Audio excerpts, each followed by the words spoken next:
Hello there, Tactician. Professor Blep here today to talk all about power-ups.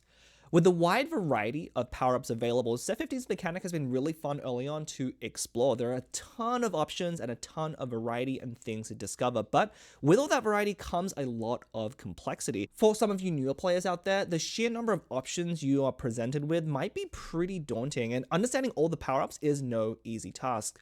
On top of that, being able to move the power-ups around is really fun, but it's also creating a lot more layers to the puzzle. So, how do you figure out what power-up to choose?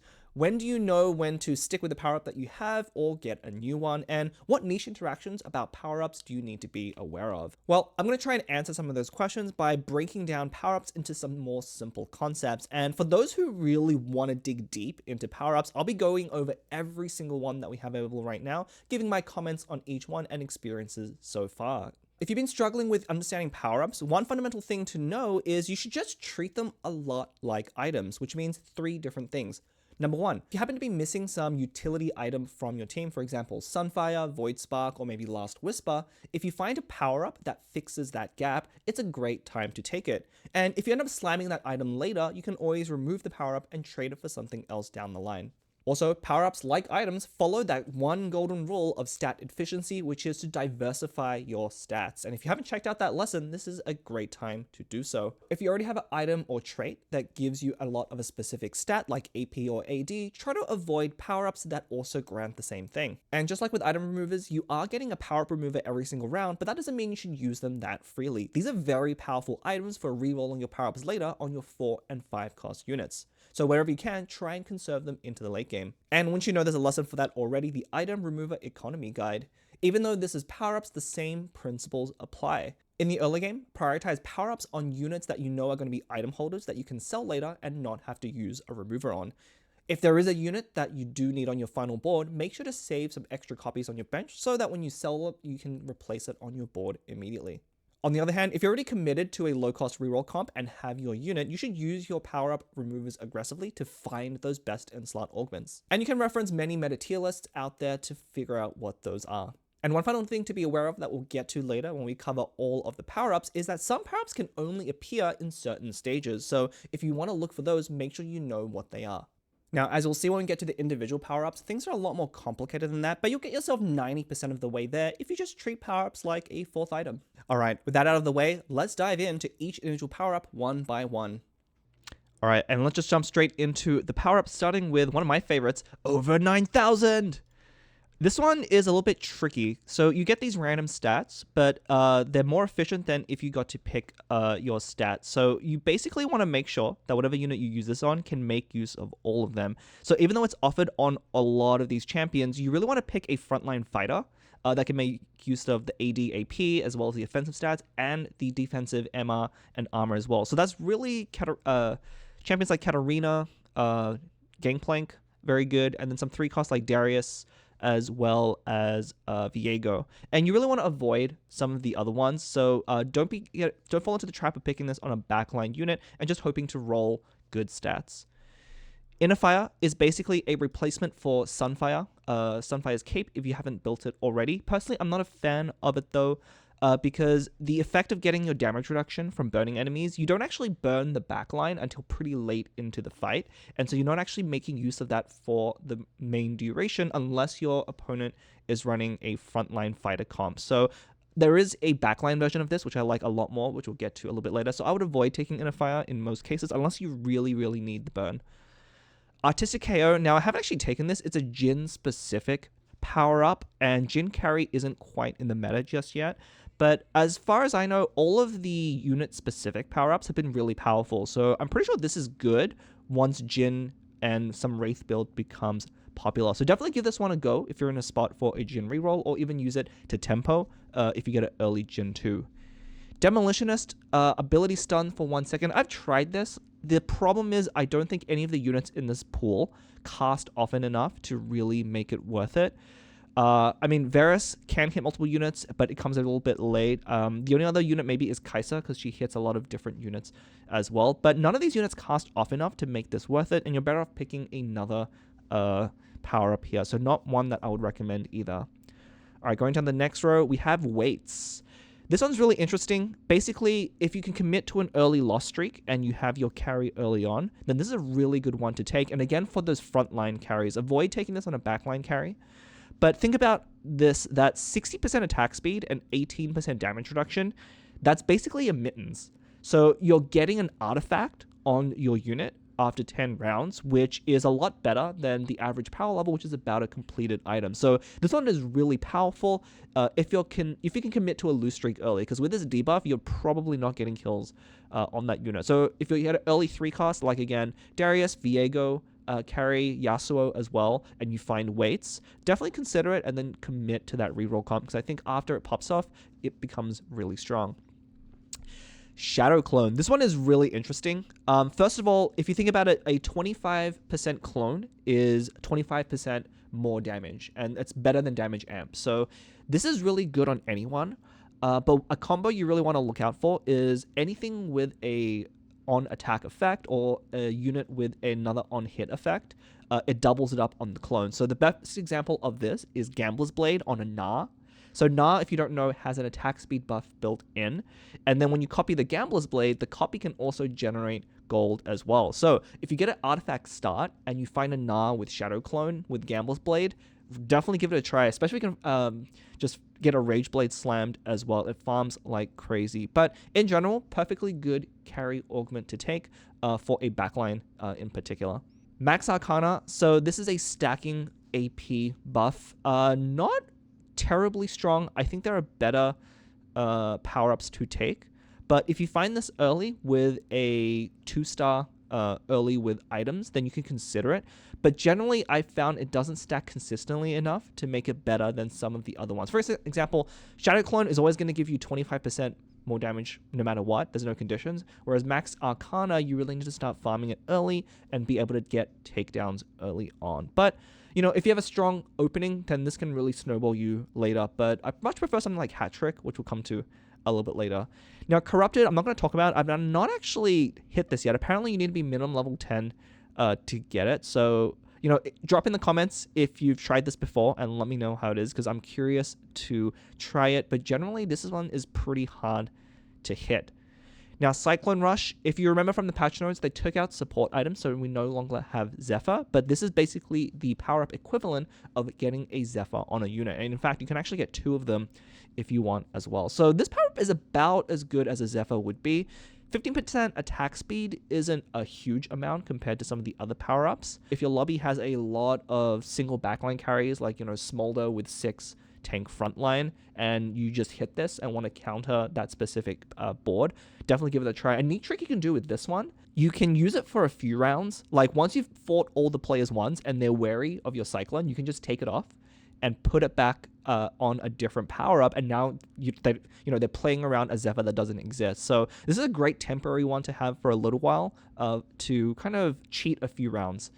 Space Ace. This one is a crew specific one. Again, this is not one that I've tried before. Normally, I keep my power-ups on my crew units past stage 4, and then I try and pick a different one for TF anyway. But it should be pretty great on Sivir if you find it early, but you do need crew 3 for it, and it does only appear after stage 4. So it's a little bit situational, but it has to be pretty good since in crew, you know, most of your damage should be coming from 1 or 2 units anyway. Hero's Arc. So this grants you a bunch of damage, and if you think about it, the max level you can hit it at is 5, but already at 5 you're getting 20% damage amp, which is about, you know, a Striker's Flail plus of value, and it only goes up from there, especially if you can actually hit level 10, which should be pretty rare. But this is one to consider on anyone that likes damage amp, especially if you weren't able to build one of the damage amp items. So a pretty generically good augment. It does only appear early on though, so you have to commit to one of these units. And as you can see, it doesn't appear on 4 and 5 costs, and so primarily it's going to be for low cost reroll. So any trait that doesn't give damage amp is going to be great. So Katarina, great. Kai'Sa, if you get her stacking early with damage amp, this can go really crazy with that as well. So definitely a lot of potential here and something to try. Tank-zilla. Now this is an all-time great tank power-up. If you remember Victor from Into the Arcane with that board-wide stun, this is basically the same thing, but it also gives you a 20% HP buff on top of that. Now, one thing to keep in mind, 15 seconds is a very easy to achieve in stages 4 and 5, but once you get to stage 6, a lot of your tanks are going to start dying as well. So this is one where I would keep until about stage 5, and then once you get there, try and swap it out for something different. You'll know when this stops working well, because you'll be less consistently stunning your opponent's board. So be careful of this one, not one you want to keep very, very late into the game. Thrillseeker, you can see it's on a lot of these assassin type characters here. Great for someone like Darius, where, if you execute someone, you can build up to the next cast even quicker. But it is a little situational. I think a lot of these frontline carries already have a lot of healing and attack speed built in, so more of it isn't necessarily better. So remember that rule of diversifying your stats? Well, this kind of mostly stacks more of the same, especially for like Yasuo, Edgelord, Duelist, right? You already get a lot of attack speed on those champions. The healing, though, is pretty good if you have a frontline bruiser. So I wouldn't recommend it on any sort of assassin characters, but definitely any of these drain tanks can be pretty solid. Max Vitality. So this is a stacking HP buff. One thing to keep in mind, so you might have heard before, flat HP is really good in the early game, but it falls off the later you go, and then you want more percentage HP buffs, as well as resist and durability and things like that. So if you have an upgraded tank early that benefits from HP, this is pretty good to stack for maybe 2 or 3 stages, but don't fall into the trap of keeping this for the entire game, because as you get later and later, this starts to fall off quite a lot. So what I would recommend is keep it for stage 2 and 3, where the fights last the longest, and then as soon as you hit stage 4, try to find something like Tank-zilla, or as we'll get to later, Unstoppable, which are much better tank anomalies, but very strong in the early game. Final Form. So if you remember Ultimate Hero from Into the Arcane Anomalies, Final Form is basically that version. You get a 4-star 1 cost, which is quite strong, especially if you have a hero augment, but just keep in mind, 5-2 is really late, so the only time you should pick this is when you're really ahead, which means you didn't have to roll very deep for your 1 cost. If you find that you don't find enough of your 1 cost and you're kind of low econ, I would actually swap this out for something more, because 1 cost reroll really is tempo based, and giving up a whole power up for 4 stages essentially is too much unless you're playing from ahead. So don't greed for this one too much, but it can be very strong, especially for KO reroll, because she also ascends again at that level 9. So if you can stack that at stage 5, it can be very strong. Definitely overrated, and be very careful. Rampaging Rage. So Rage Blade. I talked about how these power-ups, a lot of these like items, this is basically the old Rage Blade, 3% stacking attack speed. Obviously great for any champion that already has attack speed buffs or wants to attack fast, so Kale is decent. The main thing about this is because you already have so much attack speed on all these champions, stacking more of it isn't necessarily better. But, it's always takeable, I think, on a lot of these units that it normally goes on. So consider it if you see it. Not sure why Seraphine and Zyra necessarily have it, but apparently it's on them as well. Solar Breath. So this is what I was talking about. This is the backline Sunfire. So you can think of it like a Morello's or Red buff, but it doesn't spread with damage. It kind of does the same Sunfire thing where it goes 1 unit at a time and keeps hitting non-burning units. The great thing about this, though, unlike Sunfire, is infinite range. So even on a backline unit, you don't have to like frontline them or anything. Just keep them in the backline, and then every 2 seconds, another unit will be burned. And the reason why this is better than the tank version is the tank version doesn't burn the backline for the damage reduction early enough. But for Solar Breath, you get damage amp against burning units, and you get that immediately on the frontline unit that you're targeting. So this is actually a great pickup, especially early game if you don't slam a burn item and you don't have a burn item kind of late into the stages. Star Student here is a Battle Academia one, 200 health and 40% potential. If you can hit 2 of these, so this comes pretty late, keep in mind. The second power-up doesn't come until stage 3-6, and so unless you're pushing for level 8, maybe even level 9, you generally aren't going to want 2 of them, but the 2-piece effect is pretty powerful. Now, 40% potential isn't necessarily all that great, but as you can imagine, if you put this on Leona and Yumi, your main 2 units that you care about, getting more health and potential on them can be better. So honestly, always clickable, not necessarily one I'd roll past unless you have a lot of removers, so definitely a fine one to have. Bestest Boy. So as always, the unit-specific power-ups, I think, are generally balanced to be quite powerful, mainly because they're actually pretty hard to hit. If you look at their weights there, they appear a lot less often than some of the other power-ups. And so I would think it's always good to take this. I mean, 13% healing every 5 seconds is a pretty big buff, as well as attack damage or AP for your backline. Just remember the rule of diversifying your stats when you get this power up. If you do have this, don't build something like Kraken's Fury on your smolder to stack more attack damage. Focus on crit, damage amp, attack speed, those other stats. Killer Instinct. This one is great in the early game because targeting lowest health units, especially if you're on a lose streak, means you'll be preserving HP a lot easier. So the favorite, I think one of the best users of this is Ahri. As you know, Ahri's ability does an overkill. And so you're actually really incentivized to take out the smallest unit. And plus this 3 mana regen is very good on sorcerers. You can see there's a few prodigies in here like Syndra and Malzahar. Generally, I'd avoid those. Prodigies already have so much mana regen, and you don't really benefit that much from the extra 3 that this gives you. And you don't benefit too much from targeting low health enemies all that much. But definitely a good one to look for Ahri in particular. I'd probably avoid it on some of the other champions. Singularity.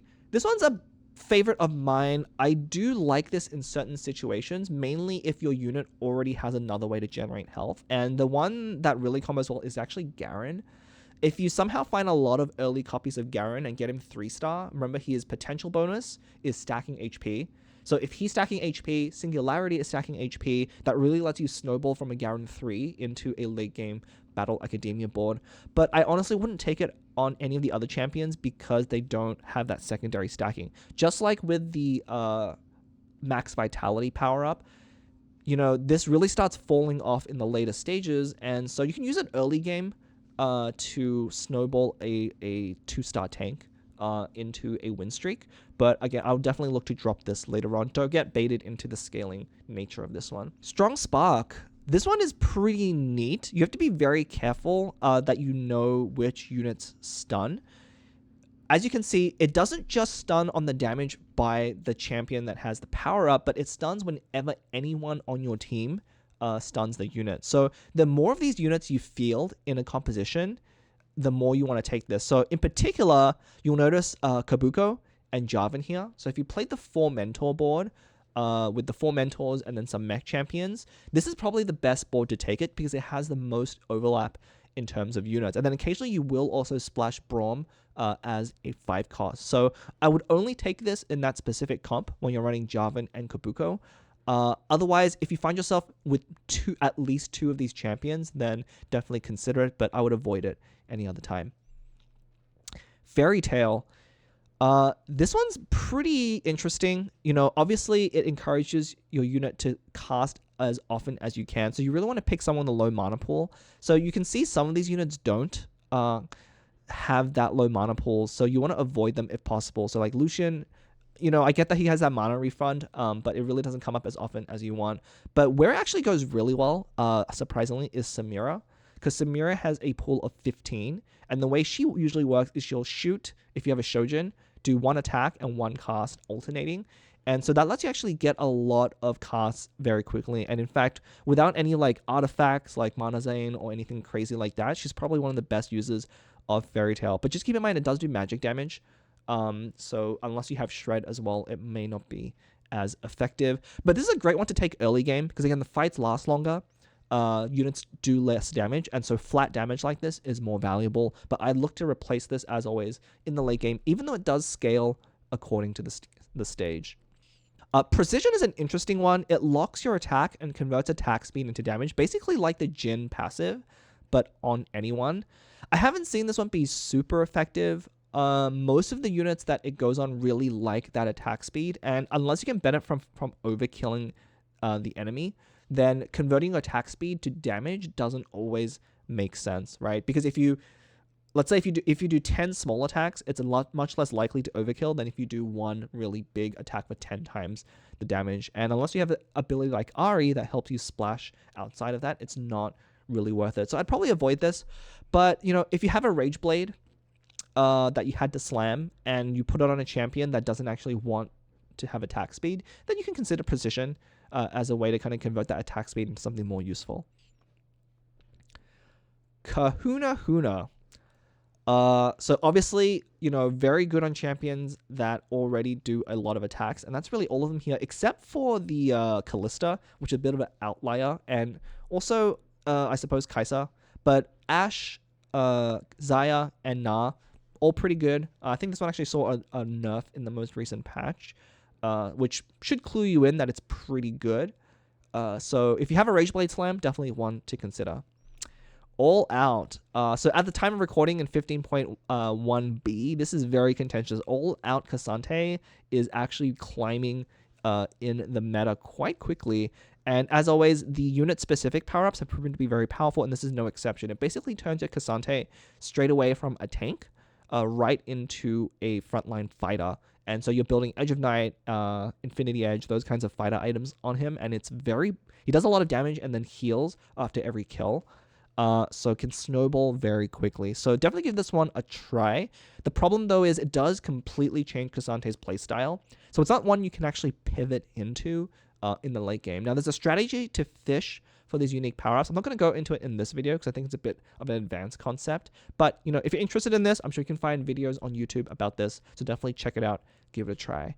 Magic Expert. So 10% ability power and then gain 30% more from other sources. Now, I'm not a fan of this.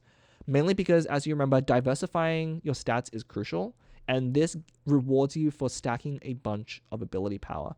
So this can only be good on a unit where AP has a secondary effect, like maybe it gives you a bunch of massive shields, but I don't think there's really any units like that in the set right now, especially not in this list. So I don't think any of these units, if you already have a bunch of power AP already, would benefit from even more. So I'd avoid taking Magic Expert. Obviously, if you have like a Death Cap slammed and this is the first power up you find, it's probably something you can take, but I would definitely think to reroll this. Surge 66 is interesting. You gain attack speed, and then after 2 more tiers, you double the amount that you get. Not a huge fan of this one either, mainly because it takes so long to build up. And again, the later in 66 attacks is a lot. The only unit that's probably capable of doing that is Kale and Kog'Maw in the backline, but I think there are a lot better power-ups for them that would benefit them more in the early parts of the fight, where it might matter more, where they're still ramping up, rather than kind of putting all of your eggs into this into one basket at the end of the fight. So I generally avoid this one, especially even in the early game. You don't have a lot of attack speed, so it takes you longer to build up to that 66. Living Wall. This is obviously a Bastion-oriented augment, but I've taken this a few times. It's felt very weak, and unless it's a comp that will have 6 Bastion, I probably wouldn't take this. The problem is, though, if you have 6 Bastion, it means you have less backline units to benefit from this. But if we do find a comp that's 6 Bastion and 2 or 3 units in the backline that benefit from this, then it can be pretty good. I think Snipers is probably the most likely one for this one, but I think there are better tank anomalies. But if you really, really just want to hypercharge your backline and have an offensive power-up from your frontline power-up as well as on your backline carry, then this can be a great way to stack it up. But if you think about this, Bastions probably have like 200, 300 resist, and that's only, I think, 10% attack speed, which is not a lot, right? So this is actually a bit underpowered. Maybe we'll see some balance changes a little bit later. Assassinate, they took it out, so I'm not going to talk about it. It's the one that made you jump into the backline. Very annoying. I kind of have fun with this one, but obviously, people did not like it. Annihilation. So this is a great generic damage amp one. It's only offered on 2 units, but these are actually 2 units that could really use a Rise, especially in the 4 mental comp, really likes damage amp. So if you weren't able to build a guard breaker, but you have like Archangels and the Void Staff, definitely don't skip on this one, because the damage amp is pretty significant and will really boost your damage. Make sure, though, to position your unit. So it more than doubles after the first takedown. So what you want to do is make sure you position your carry on the weak side of your enemy's front line and take out a unit as early into the fight as possible. Because 12 damage amp is not good for a power amp, for a power up. If you get up to 28%, that's actually really, really good. 100 push-ups. Obviously a reroll focused one. It's kind of similar to in the spots that you would take it to some of the other power-ups for these rerolls. You see these units come up a lot. Gameplank, Katarina, Darius, Viego, Yasuo, right? These carries constantly come up. And honestly, it's pretty interchangeable with stuff like the weights from before over 9,000. Whichever one you hit, it's really not a big deal what you choose. Obviously, this one is not going to be good if you already used up a bunch of rerolls, and generally, if you're doing like a 1-cost reroll, you might have already done that before you hit this power up. On average, you're probably spending like 60 rerolls on a lot of these units, and maybe even more for 3 costs, and so that adds up to about 20% damage amp, which is pretty good. Bonus Bloom, I haven't personally seen this one yet, but it should be pretty good. Zyra's plants are quite powerful. You can use them as a frontline tank sort of a deal. Especially, I think this benefits the frontline one quite a lot, because if they go down, then her cast will revive them, and reviving 2 instead of 1 is very powerful. But I think her other unique one is a little better, when we'll get to that a little bit later. Atomic. So this one's interesting. I haven't found this to be very good. One of the downsides of this is against any comp with backline, if your tank is the last unit alive with Atomic, and then it dies, even if it would have taken out your opponent's board, you still lose the fight because you already lost your last unit. I had this happen, especially with the mech, quite a few times. You'll notice you can actually equip it to the mech if you get that specific augment that lets you power up your mech. There's actually a pretty good one for it because of how much HP it has. But the detonation radius isn't too large. I mean, if it ever gets into the backline, then it's basically a free win for that fight. So I would take this situationally, but again, I think there are a lot better frontline power-ups to take. Gather Force. So this one, like a lot of the other power-ups, just avoid stacking too much of the stat. You'll see Kaisa is listed here. Kaisa already has a bunch of AD from stacking her passive, so you don't actually need it on her, as well as some of the other units. If you're already stacking a bunch of AD, it's not required. It's actually particularly good on Jinx, because Jinx passive is ramping attack speed, and of course attack speed means mana, and so she's casting faster and more, and it kind of goes up from there. It's basically like getting a free Kraken's Fury on your Jinx, and so I think that in particular works very well. Samira does okay because how often she casts, you get more consistent bonuses, but in general, again, I think there are better power-ups to take, because attack damage isn't usually a stat that you're lacking in. Ultra Stance, Lee Sin, 100 health, and +1 to the selected stances trait. If you really need a +2 for a trait, obviously very good. I think the Executioner and Duelist are probably the 2 main ones, because they let you get to that 6-piece Duelist or 5 Executioner, potentially, whereas a lot of boards don't want that. So it's very situational, but obviously very good if you're in the right situation. But it should be pretty obvious when you want Ultra Stance, and really not much to talk about. Definitely don't just do it for value. Make sure that if you're picking this, it gets you to 6 Duelist or 5 Executioner, or even 6 Juggernaut for a really powerful front line. Unstoppable. Okay, this might be the best tank power-up to hit. So anytime you see Unstoppable, it's almost always an insta-take. Not only do you get a bunch of HP, but you get to charge into enemies, which is really powerful in the early game with the stun. But the thing is, you can often repeatedly stun multiple units, because the charge affects more than just the unit you're targeting. And then once you take out their front line, you're charging into their back line as well. One way to really maximize this one, because of the way the charge works, it happens at the start of the fight before the units choose their targets. And so Gargoyles is actually especially good on a tank with Unstoppable, because you charge into the middle of their board. And so in general, you're getting targeted by more units without having to solo frontline your tank. So definitely, if you've slammed a Gargoyles, try and fish for Unstoppable if you're not already doing a solo frontline. But in general, this is probably the best tank power-up in the game right now. Crimson Veil, obviously very good on frontline assassins. Now, unfortunately, it's not very good on a lot of these units. I wouldn't take it on units like Akali or Samira, but any of the other units, Katarina, Yone, Yasuo, they're all pretty good, but I think there are still better ones, because Omnivamp, while it's effective, you really want more damage than survivability from your power-up, unless for some reason you were only able to build damage items. But obviously clickable. The main thing is overhealing isn't going to happen that much, because these units are often taking damage anyway, and so really it's just 20% Omnivamp. So if you want that, it's good, but often you won't. Rising Chaos. So as I said, the unit specific one's very powerful. Rising Chaos is not an exception. The one thing you should note about this one, if you find Rising Chaos Syndra, that doesn't mean you need to commit to the reroll. I've seen a 2-star Syndra with 3 items and Rising Chaos in an 8-star Guardian board just wreck. she was doing more damage, I think, than Ari. So don't get baited into thinking you have to reroll Syndra. Obviously, if you have a reason to do the reroll and you hit Rising Chaos, definitely consider it. And if you are rerolling Syndra, you should be fishing for this augment. It is definitely the best one on her. Obviously, it goes very crazy if you do find a Mana Zane or a Dawn Core, you know, the artifact blue buff. Hungry Hero. So if you remember Briar from one of the sets, you could feed Briar with your player health and gain stacking HP and AD. Now, one thing to keep in mind, at some point they may fix this, but you'll notice that the buff only gives you AD, and there are some AP champions like Katarina listed here. So definitely keep an eye out for that one. Hopefully they'll fix that pretty soon.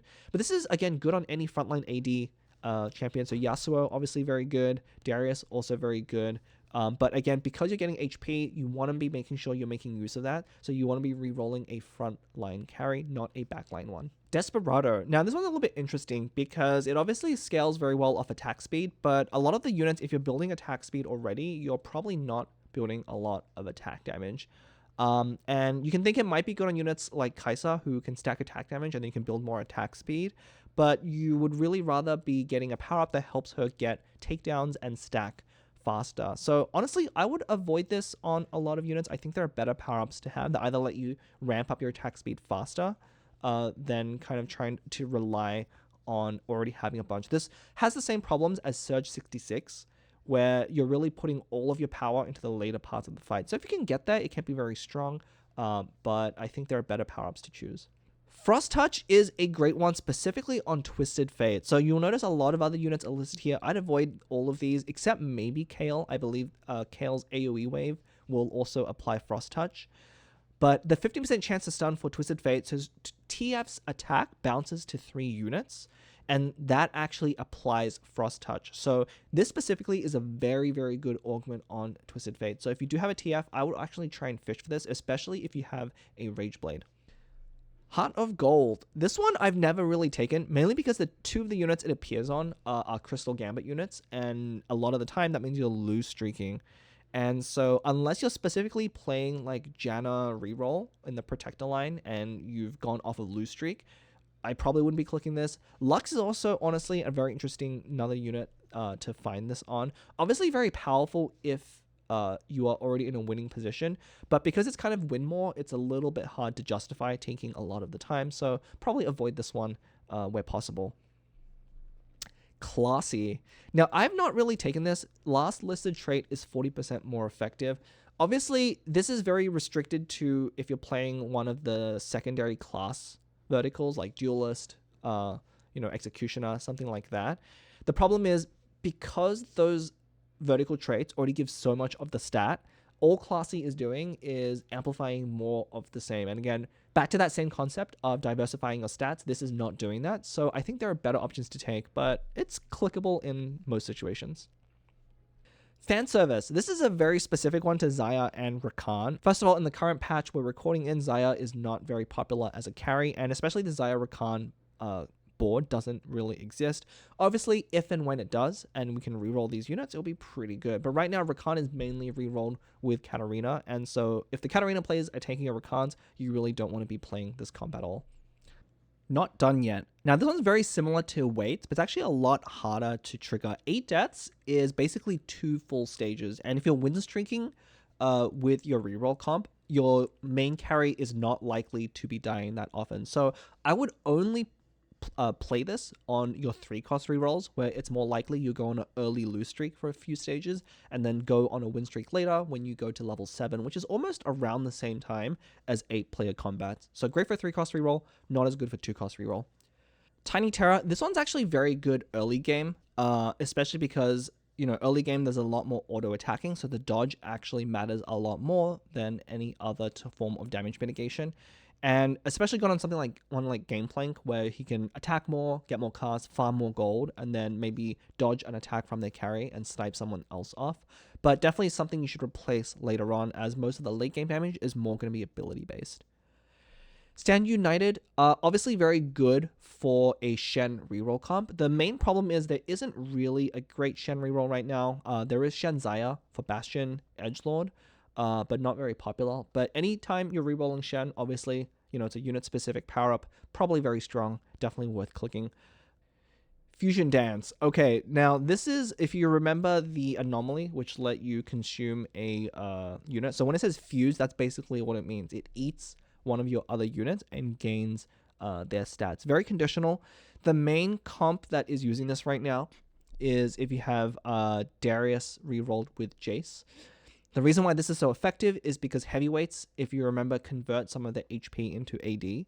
And so if you eat a 3-star Jace with a bunch of HP, not only are you getting that HP, you're also getting offensive stats. So outside of that, I don't think this is good enough to click to justify losing a unit.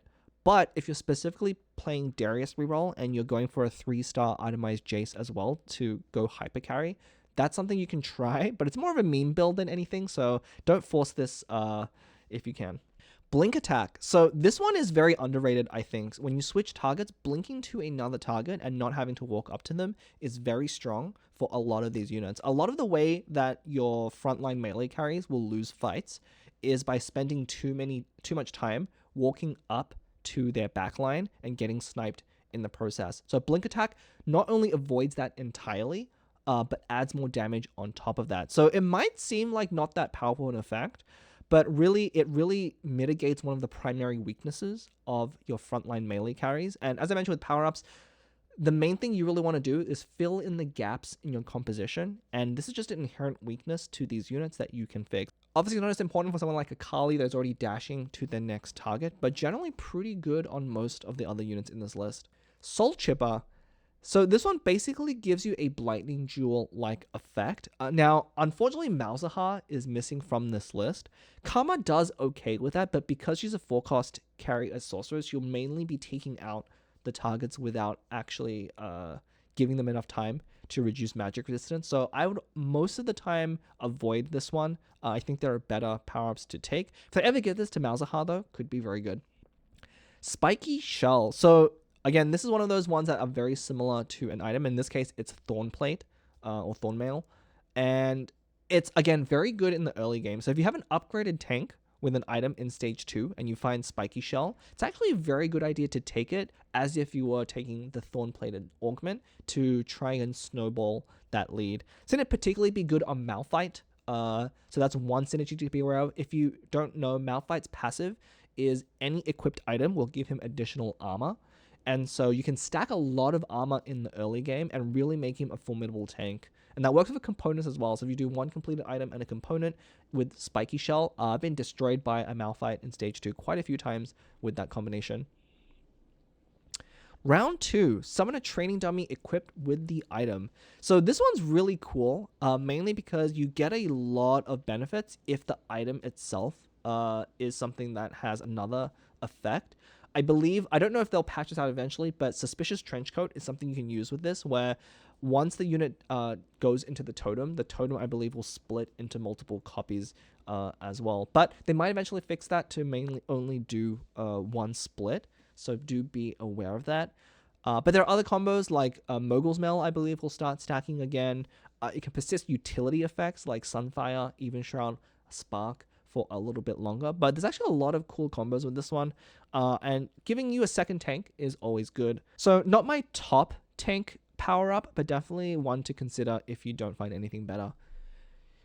Doom Barrage. So as always, I do believe the unit specific ones are intended to be powerful. I believe at the current time of recording, Varus is a little bit underpowered as a carry right now, which is why this power up probably isn't all that effective.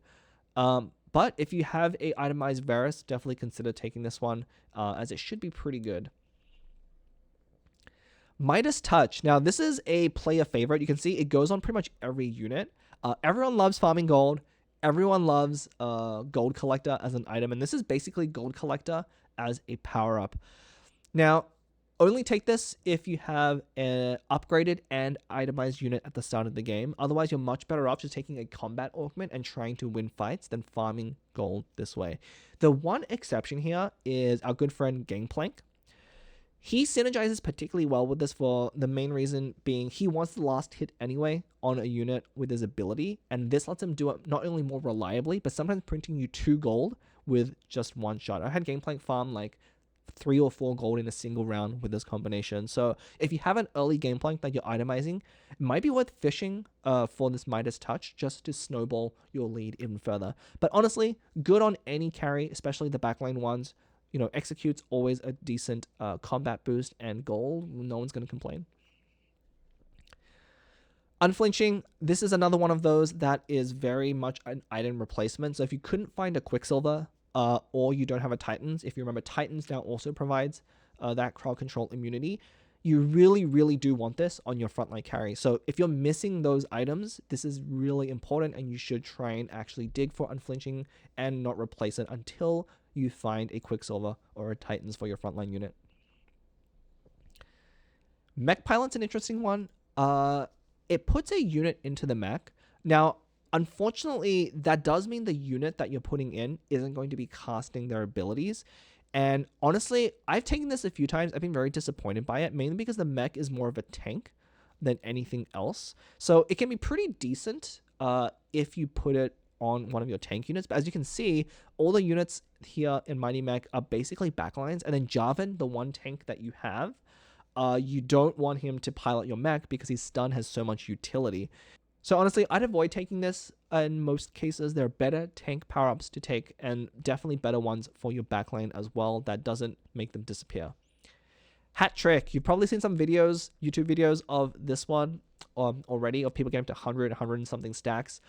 This one's very similar to the AP and the AD stacking ones, but because you stack both of them, and a lot of those carries benefit from both stats, this is a lot more potent. So while I didn't like those ones as much, if you find an early hat trick and you have a strong board, you can consider trying to use this to snowball your lead. The one thing I would say is as soon as you lose your first set of hats, just swap into a different power up. So keep this, use it to snowball until you get broken at some point, and then find a different power up because you don't want to stack up again. If you already lost one fight with that amount of hats, you're probably going to lose the next fight with half as many. Super Genius. This is basically an Archangels. Again, another one of those item-based power-ups. And in fact, if you have 5 Prodigy in, so 9 mana regen, that roughly equates to about the same as an Archangels. So very powerful if you weren't able to find an AP item for your Prodigy carry. So for example, if you have a Yuumi with like Jeweled Gauntlet, Guardbreaker, and an Adaptive Helm to scale that mana regen, Super Genius is really good because you're lacking those AP stats. But if you already have an AP item, definitely do avoid this as you don't need more of those. Attack Expert, the same as the Magic one. I really would avoid this one. The one exception here is Kai'Sa. Because Kai'Sa already has that stacking ability, she is the only one of these units with a natural large source of AD. And if you already stacked a bunch of AD on Kai'Sa early game and you find Attack Expert later, this can definitely spike the amount of damage that she does. So that would probably be the only unit I would consider, and I'll probably ignore it on most of the other ones. Finalist. I've seen this one a few times. I've never taken it, mainly because I lock in a lot of my power-ups for the late game by the time it matters. But if you happen to find it, you know, 12% damage amp increased by each eliminated player is obviously very good for any frontline carry. Obviously not great for these backliners like Samira, even though she does kind of go into the front line. But, you know, if half the lobby's already gone and you want to try and secure a first and you have a suboptimal power up on your current unit, could be something worth going for. But most of the times I see this, there's still 8 players left in my lobby, and so you don't want to pick it, obviously, in that scenario, and hope that it gets you to top 4. Body Change. This is an interesting one because it turns one of your tanks into a different tank. There's only a very specific situation to use this, and this is probably with Jarvan, because he probably has the most relevant ability out of all of them. This is essentially what it's doing. You're copying the ability of a different unit. And so if you have a frontline unit with items, and you find a Jarvan 1, but you don't want to itemize your Jarvan 1, then Body Change could be a pretty good power-up to take in order to get the utility of Jarvan, while also keeping maybe your 3-cost tank as it is. But very niche. Most of the times that you see this, you're not going to be in a spot to take it, but do keep an eye out for those specific times where it might be good. Golden Edge. Now, unfortunately, they had to nerf this quite a lot from how it was. I remember back in PBE, it used to farm a lot, but it actually takes way too long right now to do this. The one exception is Na has a built-in attack speed buff. So if you find an early Na and you also need an early Rage Blade or a Flicker Blade, then you can actually take this. I've had this print still even in the nerf version, about 5-6 gold in the late game. You do have to keep that unit around for a long time. So if you do go this line, either farm it for a little while, kind of like Midas Touch, until you get your utility out of it, and then swap into a different carry, or commit to something like Na reroll, which can work if you have that much econ. Pack Tactics, very good if you have an early Nefiri. In fact, Nefiri is one of the units that's very underrated right now, just as a strong 2-cost. But you can throw tank items or fighter items on a Nefiri too with Pack Tactics, and she'll do a lot of work. So definitely a good early game one. Obviously, unless you're re-rolling Nefiri, you're not going to keep this into the late game. Corrosive, very obviously a Shred Sunder utility. So if you don't have those, this is honestly quite a high pick because it's a very important item. Again, I would avoid taking the frontline version. As you can see, this is the tank version, because that 10% less damage is not going to be effective against their backline most of the time. And so you're really only benefiting from the Shred and Sunder, whereas the backline version gets you both. Needlework, Gwen specific power up, very strong on to power up Gwen's abilities. Just click it if you see it and you're playing Gwen. Pretty simple there. Critical Threat, again, another item power up. This one is basically an Infinity Edge or a Jewel Gauntlet. So if you're missing one of those items, just take this and that will unlock your guard breakers and get you a bunch of damage for free, which is pretty nice. Colossal, I personally am a big fan of this one. Especially during those middle stages in stage 3. That's when you benefit the most, when you have those transition boards. Sometimes you're going to have a board at like level 7 where you can't actually activate another trait with another unit. And then if you find Colossal for your tank, that's one really good way to spike your board. But giving up an extra slot, even for these stats, is just too much in the late game. And so you're really only looking to play this in stage 3 in order to tempo with a upgraded tank. Essence Share is a bit interesting, but I don't take it too often. The main reason is normally you want your power up on your main carry, and this one buffs units that are not your main carry. And so unless you have some kind of weird composition where you have 3 backline units that you care about and one of them casts frequently, then I would not take this. The one exception though, obviously a combo here is Mana Zane. If you have a Mana Zane on your primary carry, you can actually use this to power up abilities of your other units to kind of double up on that Mana Zane trigger. So definitely consider it if you have one, but otherwise avoid it if possible. Robo Ranger. I've been disappointed by this one. I think the only unit you would most of the time put it on is Yone, because he's the one that's going to benefit from the offensive stats and also the health. But honestly, even when you're playing 7 mech, unless your mech has other sources of HP, like for instance, if one of your other units is piloting the mech, I believe will work with this, only then do you get enough stats. Otherwise, you're much better off just picking a different power-up for your primary carry. Stand alone. One way you can think about this one is it's kind of like a Warmogs in that it just gives you a bunch of health. Not very good in the early game because it's percentage health, but once you have a 3-item carry, it can be pretty good, especially if you're already solo frontlining, like with a Malphite, if you're playing crew reroll. But it can screw up your positioning a little bit, so there are probably better tank power-ups to take in most cases, but very good if this is just what you find.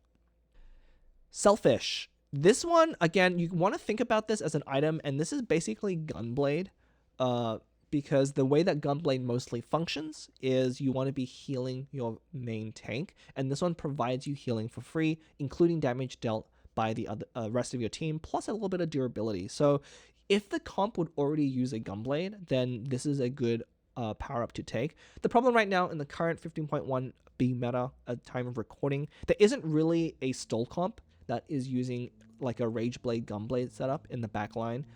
Even Kale reroll, I think, is focusing more on damage. So you don't really need one of these. But again, anytime you play a Gunblade based comp and you can't find your Gunblade, then this is a great power up to take for your frontline tank. Warming up is interesting. So it gives you a bunch of defensive stats early on, and then it converts that into damage later. Now, basically what you want to use this on is on a unit that has a ramping effect as the fight goes on. So a very good example of this is someone like Yone with a passive which increases attack speed as the fight goes on. So early on, when you're building up, you want those defensive stats to keep you alive, and then you want those offensive stats when you can omnivamp with your attack speed and extra damage. I do believe most of the other units in this list don't really benefit that much from the conversion. They probably even rather just have the defensive stats most of the time. So only really consider this, I think, for Yone, maybe Volibear in a pinch, but I think there are better power-ups for other units.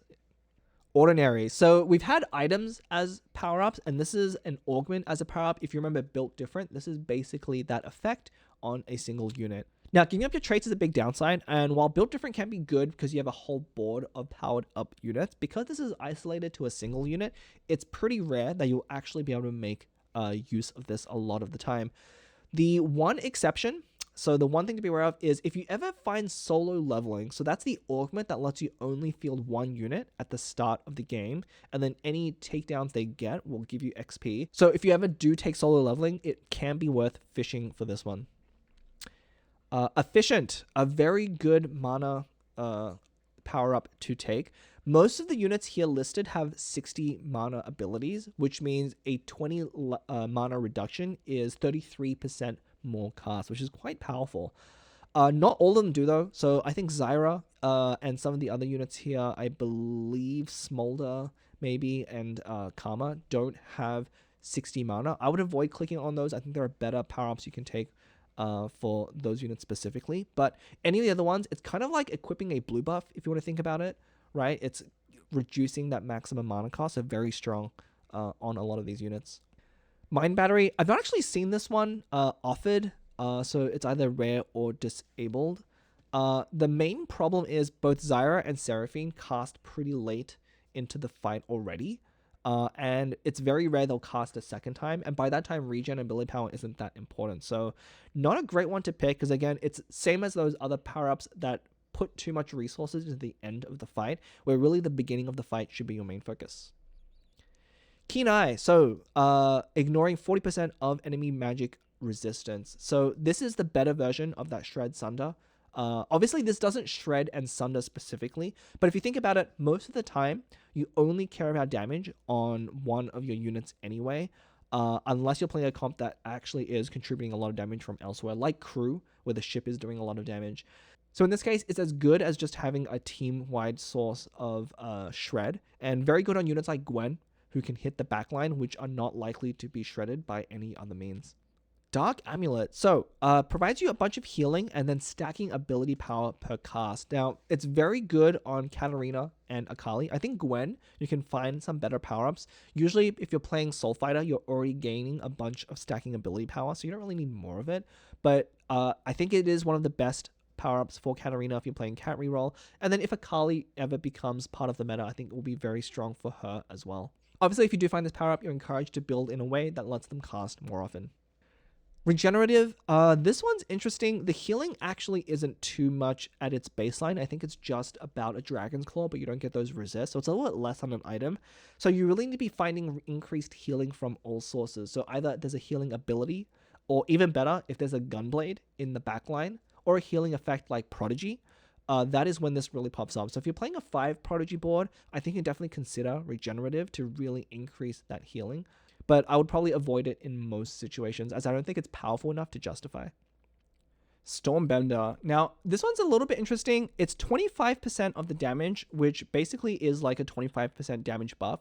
Do keep in mind it is magic damage, so make sure you have some kind of shred to really maximize on this ability. But it's okay. It doesn't always hit the units you want it to hit, and the storm moves pretty slowly, so you actually miss out on damage a lot of the time. So something you can click if you find it in the middle of stage 2 or 3, kind of as a tempo augment, but I would probably avoid this if you're really digging for a better power-up later on. Socialite. This one's interesting because it buffs the primary user more, but it also provides buffs to your team. Now, the amp and the HP isn't really that much for the main unit, but what it does do is if you have another carry that you want to really stack even more stats on top of. This lets you put an additional power-up effect on a unit already with a power-up. So if you have a hyper carry like Darius, for example, in your frontline that you really want to power up again, then this is a good one to take. Hyperactive. I've not had this one be very good. The main thing is takedowns can be very conditional, especially if you ever get stuck on their main tank first. This basically doesn't trigger until really late into the fight, by which time it could be too late. So I think there are more consistent power-ups to take than Hyperactive, but obviously if you can position against their weaker frontline side, it can be pretty good. Final Ascent, obviously a Kale specific power-up, and as you can see, can be quite good if you're playing KO reroll. You do really need to get to level 10 though, in order to unlock its full potential. I don't think it's quite worth it just for the level 7 effect. It's kind of like the 4-star power-up in that you lose a lot of utility early on by not having a power-up until you get to level 7, which could be quite late if you're playing a 1-cost reroll. But the fact that you can get it after stage 2 means that if you happen to find yourself playing KO reroll and you were able to get an early stage 2 power-up, then this is a great one to pick, especially if you're going towards level 7. Caretaker. Now, this one's interesting. The shield, unfortunately, I don't think is powerful enough in most cases. The one exception is if you're playing a Janna reroll comp. So Janna, if you don't know, the build is 6 Protector, and Protectors gain durability on shields. Plus, you play her with Archangels in the backline, so she's ramping up AP. So in that kind of comp, you can actually just stack up even more shields for Janna and wait for her to stall. So I would play it on her exclusively, but I would avoid it on pretty much everyone else because it's not quite enough utility. Skypiercer, this is the Shred and Sunder equivalent for the backline. Again, I like this much better than the frontline version because it is active when it matters the most, which is early on in the fight. So easy, take it if you're missing one of those effects. Hemorrhage, very strong effect, but do keep in mind 4 seconds is a long time to be waiting for that damage because a lot of the time you'll take out the unit that you're targeting before that happens. The exceptions are units that can access the backline. So Katarina, Akali, and Gwen are 3 units that I think go very well with this because their abilities will hit the backline and then move on to a different unit, giving you time for this hemorrhage effect to take place. So on those 3 specific units, very strong. Avoid it on anyone else. On the Edge, very interesting. Definitely don't take this on a frontline unit. 65% health is a lot to lose, and the frontline units really benefit from the tankiness. The one unit which really would benefit from this, though, is a backline unit like Samira or Xayah, right? Those units, especially if you have a Gunblade or some sort of healing, which Samira does, then you'll be able to heal back up their HP very quickly. In fact, I think Samira basically gets to full health before her first cast almost every time. So very good on her if you don't have a lot of damage amp already. Mana Rush, start combat with full mana. I really like this one for Zyra. The main reason is you play Zyra a lot for her utility, which is on cast. She'll give your whole team an attack speed buff. Getting that at the start of the fight is pretty significant. So especially if you don't have an itemized Zyra, this is one you could fish for if you have no other good power-up targets. Jarvan, starting at the beginning of the fight, also very useful. If your Jarvan normally can get a cast off, then getting a cast at the start of the fight probably guarantees you a second stun, which can be very strong. I've not actually seen this offered on Jarvan, but I think it's a very good take if you do find it. Adaptive Skin. It's an interesting one. You stack up resist based on the type of damage you take. Unfortunately, with 55 total, this really doesn't make it good enough of a power-up to take. If you remember the frontline power-up that we saw, the one for Bastions, that already gave you 30 armor and magic resist up front. This one you have to wait and you only get 55. So until they buff this one, probably would avoid this. Pure Heart provides your frontline with some AoE healing. The problem is, if you read this carefully, it says 18% of their missing health, not their total health. So unless a lot of your frontline units are taking damage evenly, you're not going to get maximal effect out of this healing. And if you're only healing the one main tank, not worth it at all. So probably avoid this one in most cases. Rare Treat. Bit of a rare candy Easter egg here for Pokemon fans here. So plus 15 trainer levels is very good. The main way I would play this is if your monster isn't at level 30. So if you remember, your monsters have breakpoints at 15 and 30 levels that power up their abilities. If your monster isn't at 30, you can use this to quickly get it to 30 for a quick power spike. And then once you naturally hit 30, which means level 45, you can remove this and swap it for something better. So a great thing to kind of tempo off of later on. Mechador, one of my personal favorites. It's very niche because not only do you need to find the augment that lets you attach a power-up onto your mech, but you also have to have a board that already has one luchador in, where a lot of the time these late game boards are playing both Braum and Volibear if you're playing one or the other. But definitely something to try. You can flex into this if you are only playing one luchador, as it's a pretty powerful trait to have two of, especially on the mech for that healing. And you'll know when this will be good for your board, basically. Bludgeoner, attacks and abilities ignore armor, basically the same as the magic resist version. If you're missing shred for your primary carry, then it's something that you can pick up. If you already have it, then you can ignore it. Easy. Max speed, giving you stacking attack speed on takedowns. Now, while this is a pretty decent effect, I think getting 1% every 3 takedowns is a little bit too much right now. So if they buff it in the future, we might see it being picked up. But I think, again, there are better power-ups to take than these conditional takedown-based stacking ones. Stretchy Arms, giving you attack range on takedown. So if you remember Rapid Fire Cannon as the artifact, that is basically the same effect. Honestly, I don't think this is too necessary on a lot of these units. I think Yone can do pretty well with it because I believe it extends the range of his ability. But for the most part, the other units in this list don't benefit a ton.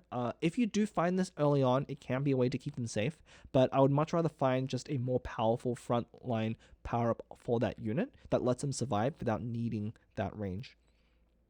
Serious Slam. This one's pretty interesting, giving your first attack a bunch of damage and stun. I think this is great for Volibear because he already has that ability to switch targets, and as an edgelord, he benefits from taking out the enemy's targeting even quicker, but not really that great on a lot of the other units. Plus, because it can only appear on these 3, 4, and 5 costs, you don't find it very early, and it can be hard to build around this. So not really one that's super high priority. S.O.L E Fighter. So this one's really interesting. It gives you 4 S.O.L E Fighter if you don't have any other S.O.L E Fighters fielded at the time, which can be really good for some carries like Viego if you're playing Duelist, Samira if you're playing Edgelords, or Gwen if you're playing Sorcerers. But for the most part, I think there are better... Most of those boards are already figured out to put into S.O.L E Fighter anyway, which is just good enough. So I think there are better power-ups that you can get. One combo to be aware of, there is an augment called God's Eye Opens, which buffs one of your S.O.L E Fighters randomly every 4 seconds. If you have this power-up and that augment, then you only have the one S.O.L E Fighter to buff, and so they'll get the buff every single time. So if you do find that augment, it can be worth fishing for this power-up and then building your board to only play one S.O.L E Fighter. Power Font, giving you stacking mana regen. Unfortunately, there aren't that many ramping comps in the current meta, so I think this doesn't really quite have a home, but can be pretty powerful on any non-Prodigy board. If you're already playing Prodigies, then I don't think it's quite worth taking this because you already have a bunch of mana regen, again, diversifying your stats, but can be good on sorcerer boards, anything that has a strong front line.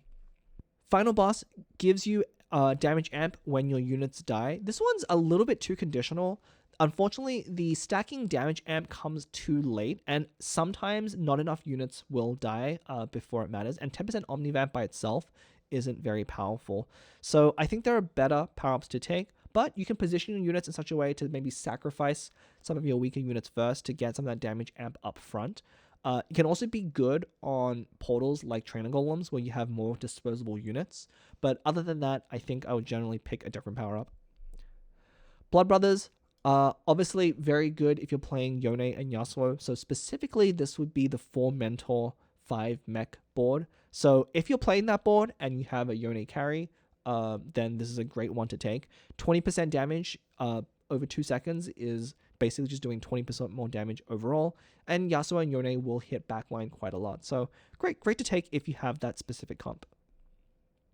Max attack, just like with the other versions, stacking AD I don't think is quite worth it. A little bit too conditional, and you don't quite get enough out of it for what you get. But again, if you can snowball an early lead, something you can consider.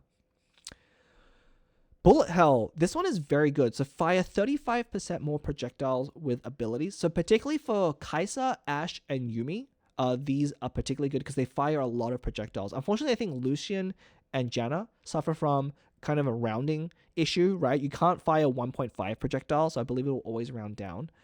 But because of how many projectiles Kai'Sa, Ash, and Yuumi fire, 35% more projectiles is just simply 35% more damage for a lot of these units. So great to take, especially Yuumi benefits, I think, the most from this as a majority caster-based unit.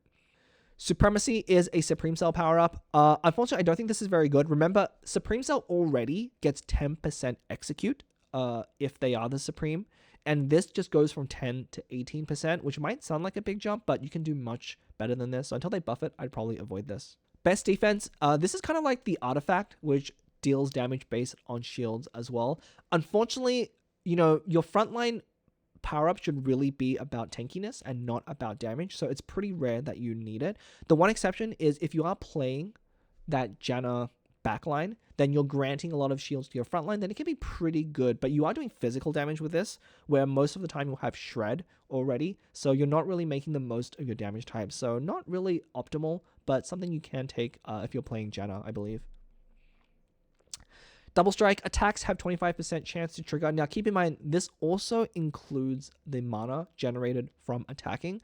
So you're also basically generating 25% more mana from your attacks, which is pretty good for frontline units. The main synergies to be aware of is it's very good for someone like Viego, which has on-hit attack, as well as something like Jinx, which has a passive from stacking on attack, and you can double up by triggering additional attacks. And it can also be good with Gambler's Blade to get another trigger off as well. Spirit Sword. This one is, I think, too conditional. Gives you a bunch of crit strike chance and then gives you bonus magic damage, but doesn't give you the ability to critically strike with the abilities. Now, most of these units are auto-attacking, so they don't really necessarily need ability crit. But overall, I think you're better off just taking the ability crit one than relying on these, unless you really have a lot of Rage Blades. Resistant. Now, unfortunately, this is locked behind stage 3 because it would actually be very good in stage 2. Flat damage reduction is better early on and worse later. So this is a great temporary one to slam on stage 3 if you have an itemized and upgraded tank, as it would make them quite a bit tankier. But definitely swap this out for a better tank power-up once you get to later stages. Blade Dando gives your basic attacks splash damage. Now, unfortunately, I don't think that's really necessary for melee fighters. You don't really care about taking out units to the side, especially for edgelords. You want to focus your damage on your primary target to get them below that 50% health so that you can move on and get that attack speed bonus. So I would avoid this one. Maybe Viego can do okay with it, but for the most part, I think a different power-up would be better. And we're almost to the end here, so I hope you stuck around. Icebender, again, unique to Rise. The 4 Mentor build definitely likes this as a power-up if you are playing Rise. It's a lot of text, but basically you debuff your opponent's board and you do extra damage. There's really not much to hate about that one. So if you see it on Rise, definitely take it. Same with Pursuit on Lucian. Now, you're not often going to be playing Lucian reroll, unfortunately. If you do want to play that line, you probably do need to find Pursuit. The stacking ability power is great.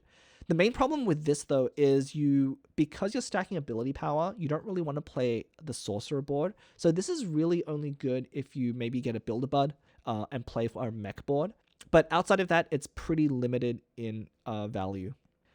And we save some of the better ones for last. These last 3 are really good. So Mage, casting abilities twice, but dealing 25% less damage. If you think about it, so your casts are doing 75% damage, but you're casting twice. So you're doing 150% damage with your abilities, which is a lot more than a lot of these other power-ups are offering in terms of damage amplification.